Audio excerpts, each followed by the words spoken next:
Viviendo en un país como Argentina, uno camina hacia la esquina y escucha decir a una persona: ¿cómo puede ser que un país tan rico en recursos como el nuestro sea subdesarrollado? O aún peor, ¿cómo puede ser que un país que produce alimento para aproximadamente 200 millones de personas exista gente que todavía pasa hambre?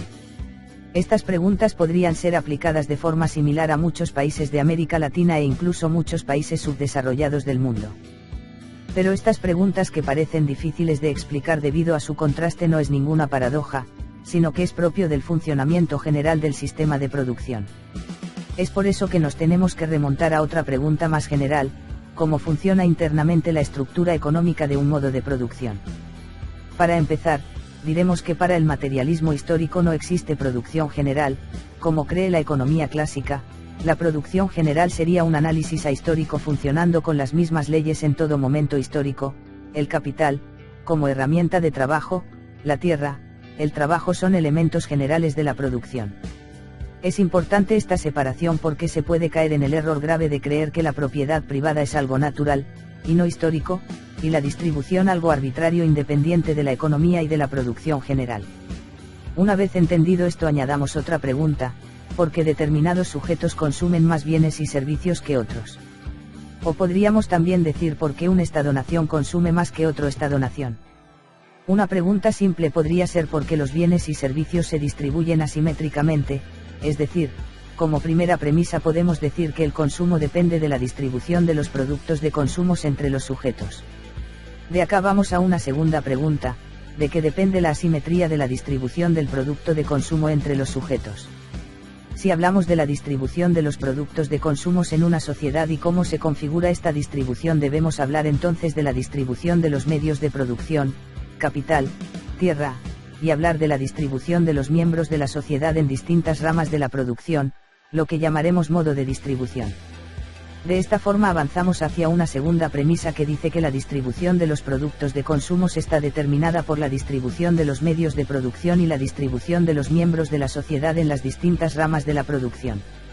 Hemos dado un gran paso, pero aún existen preguntas y muchas dudas.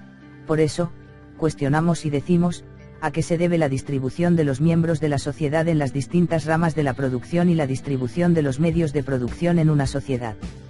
Nuevamente tenemos que hacer otra pregunta: ¿a quién pertenecen los medios de producción? ¿El porqué de esta pertenencia? ¿Qué papel cumplen? Es por eso que tenemos que hablar de la forma que toma la propiedad como relación social, o dicho de otra forma, la apropiación de los recursos de producción, sea de la tierra, capital, trabajo, incluso el propio trabajo. Dentro de la apropiación tenemos que subcategorizar la posesión de los medios de producción y control del trabajo.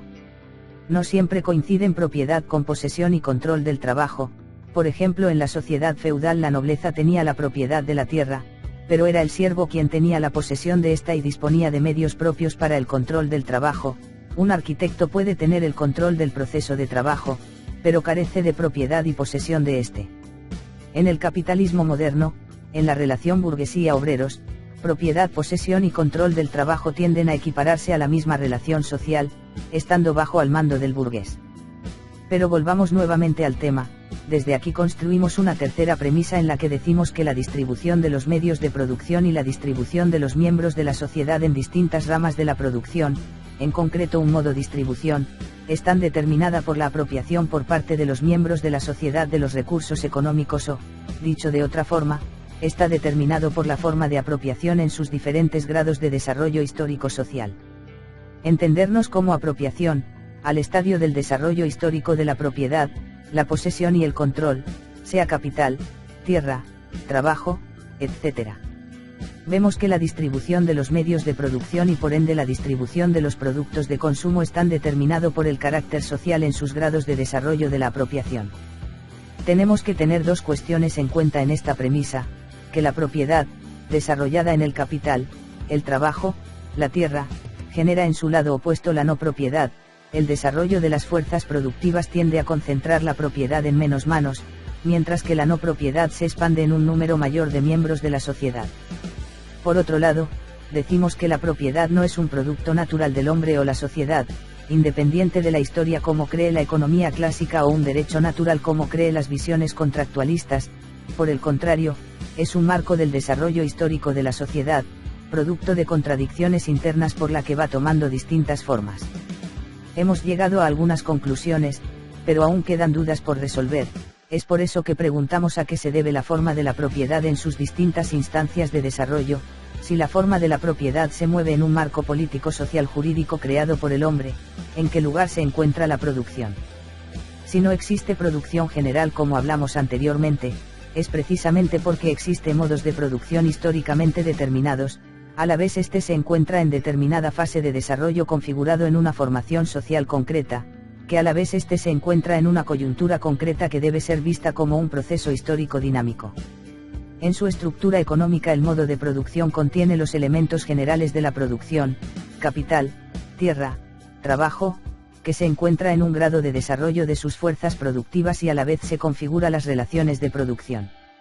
Una sociedad produce y reproduce sus condiciones de existencia en base a una organización social de la producción en que la forma de la propiedad designa a los sujetos en determinado lugar de la división del trabajo bajo ciertas condiciones, es decir, la distribución de los sujetos en determinado lugar de la división del trabajo, elemento que como veremos más adelante configura relaciones de poder.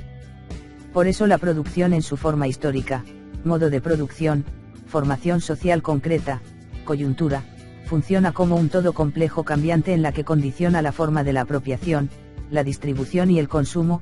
Los estadios de desarrollo de la producción regulan y condicionan la producción misma por el cual se articula el todo social. Por ejemplo, un pueblo invade a otro pueblo y lo somete a la esclavitud. Tanto el pueblo sometedor como el pueblo sometido verán transformado las condiciones de producción misma. Dicho de otra forma, el nuevo modo de producción como un todo social transformará a su paso la forma de apropiación, distribución de los medios de producción y el lugar que los sujetos ocupan en la división del trabajo, así como por supuesto la distribución de los productos de consumos. Este cambio no solo altera la distribución, propiedad y consumo sino la producción misma, incluso los elementos generales de la producción, herramientas, tierra, trabajo, no cumplen las mismas funciones. Para el pueblo sometido la transformación significa un nuevo modo de producción, para el pueblo sometedor dependerá en cómo incida en su totalidad social. Ya que puede ser la creación de un nuevo modo de producción o simplemente un nuevo estado de desarrollo del modo de producción ya existente. Trabajemos con otro ejemplo. Imaginemos nuevamente que un pueblo invade a otro, pero esta vez, no lo somete a la esclavitud, sino que respeta la organización de su modo de producción existente, pero lo obliga a pagar tributos semanales. No hay dudas que tanto el pueblo sometido como sometedor los cambios sociales son menos drásticos que en el primer ejemplo, pero esto no quiere decir que el cambio signifique poco, pues se ha modificado considerablemente la distribución de los productos de consumo. El pueblo sometido tendrá que invertir una cantidad de tiempo de trabajo para pagar los tributos. La producción social se modifica en todos sus estadios, así la forma que toma la propiedad ya no es la misma, está condicionada por una nueva relación social. Los elementos generales de la producción ya no cumplen la misma función, deben rearticularse en la necesidad de producir un excedente de trabajo necesario para cumplir con la regularidad del pago tributario. Por otra parte, del pueblo sometedor logrará aumentar la capacidad de consumo, es decir, expropiará un excedente de trabajo que será distribuido entre los miembros de la sociedad según regularidad del modo de producción existente. Pero volvamos nuevamente a la pregunta original: ¿cómo puede ser que un país rico en recursos como Argentina sea subdesarrollado? ¿O cómo puede ser que un país productor de alimento un sector de la población pase hambre? Teniendo en cuenta lo desarrollado anteriormente, ya podemos elaborar una respuesta. Imaginemos por ejemplo que una empresa invierte en Argentina en la producción de soja, una cantidad de dinero llega al país, se contrata mano de obra para la actividad productiva, se invierte dinero en material para la infraestructura, se pagan impuestos y los requisitos solicitados por el Estado. La inversión en primera instancia significa un proceso de capitalización, pero una vez que la actividad productiva se pone en marcha debemos tener en cuenta que nos encontramos bajo relaciones de producción capitalista, que el capital invertido es de propiedad extranjera y tiene un carácter privado, tanto la tierra, como los medios de producción en general, consumo de la fuerza de trabajo, como tal la soja producida no les pertenece a los productores, ni al Estado-nación. Si el producto de consumo, soja, le pertenece al capitalista extranjero quiere decir, que la ganancia del intercambio mercancía-dinero le pertenece a este.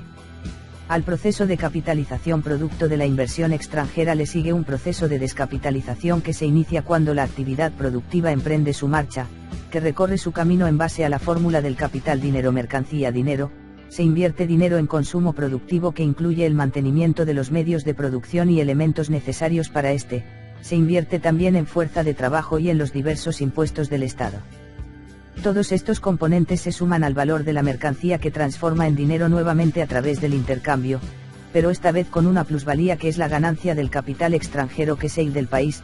Por ende, no representa consumo para la Argentina, sino, en mayor o menor medida, para el país propietarios de los medios de producción. Si bien es cierto que cuando se trata de inversión productiva como en nuestro ejemplo se crea riqueza, en la distribución, Argentina se queda como una parte muy pequeña respectivamente. La mayor parte se exporta en forma de capital dinero al país propietario los medios, donde producto de esto, aumenta su consumo interno.